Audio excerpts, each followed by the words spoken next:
Alright, Bill here. I'd like to look at knight moves from the starting position. Each knight has 3 legal moves from the starting position. Knight to a3. Puts the knight on the edge of the board. The knight can only move to 4 squares here, so it is at about 50% of its maximum value. So it's usually weak unless the knight is en route to somewhere better. Knight to c3 moves the knight into the knight zone, the 4x4 squares in the middle, where the knight controls 8 squares. So this is the default best square for the queen knight. If the knight moves to c3, it may block a pawn on c2. Okay, knight to d2. It's not quite as good as c3, it only controls 6 squares. It's not in the knight zone, but you might do it for a special reason. Maybe you can't go to the bishop 3 square, and in this case the knight moves to defend the other knight, which is under attack. So at least knight to d2 doesn't block the c pawn,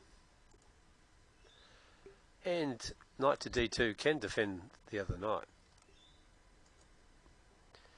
But it may block a bishop on c1. And it may block the queen on the d file. The king's knight, knight to e2. It's the second best square to f3. Doesn't block the f pawn. It may defend the other knight. It may block the king bishop. It may block the queen on the diagonal.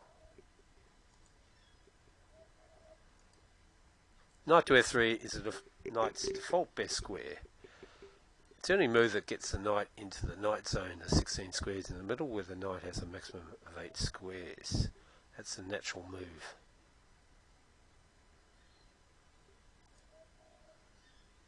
Knight to h3.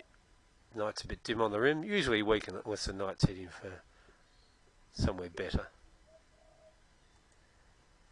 And that's it for all the possible knight moves from the legal position.